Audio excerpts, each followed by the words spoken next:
This is Saturday, day 4 for me at the trolley station, ready to go to Comic-Con.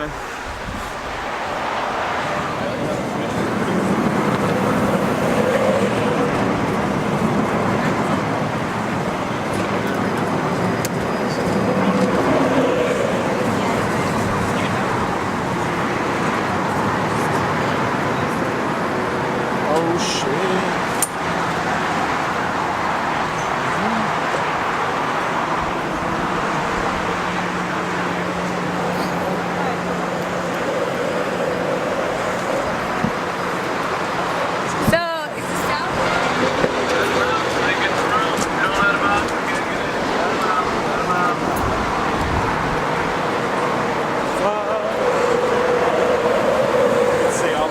Okay, I'm going to say lies. Oh, lies! Thank you. Thank you. Just met Frau from Austin Powers. Pretty awesome.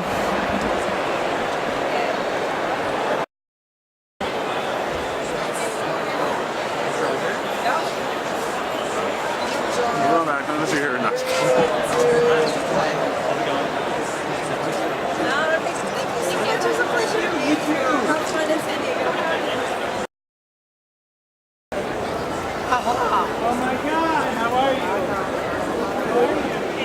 You know where it's started?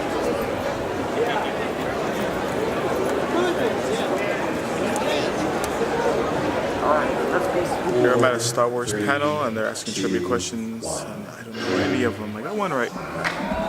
Do you want to walk? All right, next one.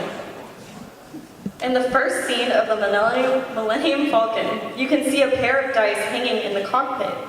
Why were they missing from later scenes? A, they were stolen off the set. B, Lucas didn't like them and had them removed. 5, 4, 3, 2, 1. All right, we've got our final 2 this round, back to back. I would agree with you. And here we go. This droid supervises all of Jabba's other droids. Is it A, EV-99, or B, EV-88? 5, 4, 3, 2, 1. They're both right. All right. Which is an important way for people to raise money. Can you speak a little bit about how that happened and just tell us about it? Yeah, I mean, it's my producer Sean Keegan spearheaded that one, the crowdfunding, and it was successful, obviously. And I knew people were devoted, but I didn't know they were that devoted. I was like, wow. So because before we didn't really know how we were going to get this movie made, and then that was like, the solution. That got it started, at least. Then we had to take care of the rest and actually, make the movie. But it was great. I mean, it was successful, and I think that's like the way the future is, like seeing more independent films like this being made, and that's what I hope to see. Is like, more people having the power to make that kind of art. I've heard that James's movie has performance by a very distinguished, low-budget, older gentleman. Is that true, James? Well, yes, that is true. who might that distinguished man of a certain age be, James Rolfe? Anyway, you don't know what I had to do to get that. It was part. somebody who. But thank you. It caused a ride in the theater. It was awesome. Thank you. Yep. Thank you. What an honor. What a great, a fan-made movie. It was a fan-made movie. I mean, not only from the funding, but just the idea of the movie. I mean, the fans kind of like helped kind of create this character and the relationship between the character and his fans. And like even coming out to the extras in the film, like there's lots of fan participation in the movie.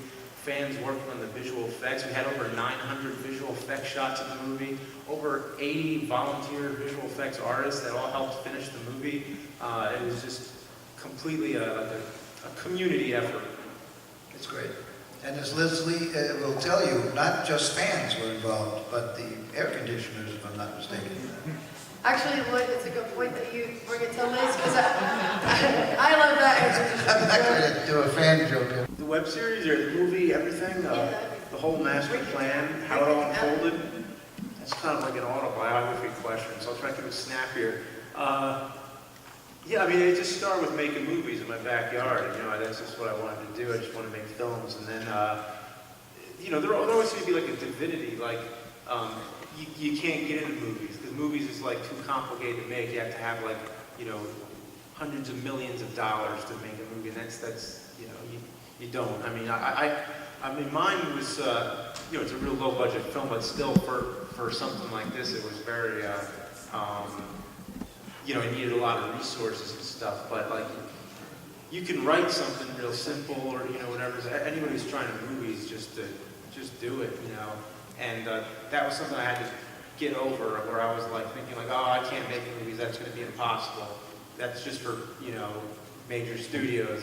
But then, you know, you still have that need to make art inside you. You still have that feeling like you just need to do it. Like it's just calling. So. You have stories to tell, and filmmaking is the medium. You know, that's how you want to tell it. So that's what I wanted to do. But then, you know, of course, I was always playing video games when I was supposed to be doing my homework. But I didn't realize that was homework for the future. It was like future research to do all these video game reviews of old games I didn't think anybody would have remembered or cared about, but they did. And that blew up, and then YouTube had to be invented before all this happened too. So when all the pieces came together, then I had the web series, and then it was like, okay, cool, so I got this going. Let me get back to making movies, but I want to keep a balance here, so how do I do both? Well, how about make a movie based on the web series? And, you know, it's already established, people know the character, and so that's what I did. That's kind of, I hope I answered that good enough. Oh, that was great. You guys did that. So it's like building on something that you'd already invested hours and hours and hours of time, where you weren't making money, you were actually doing it for love, and you were doing it because it was something you identified with and cared about. The movie came later when you had actually paid your dues, I guess? Would you say that you had paid your dues? Yeah, like when you start doing what you do, like nobody's ever just gonna come and hand you a check and be like, here you go, get started. You know, you start doing it. You gotta like bust your ass. Young people would disagree. Oh yeah? Ready, Skinner, you ready? 1, 2, 3.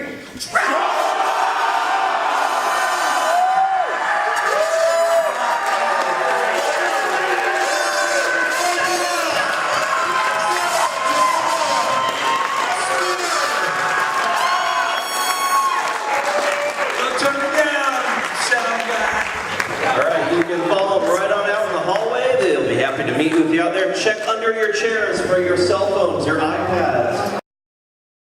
Alright, here I'm at Comic-Con, end of day 4, Saturday. Had a great time. I met the angry video game nerd James Rolfe, Lloyd Kaufman. I'm headed to the trolley right now. I just met a lot of people, got autographs from Mindy Sterling, voice of Frau, Frau from Austin Powers. And got autographs by Weird Al Yankovic. It was a great day.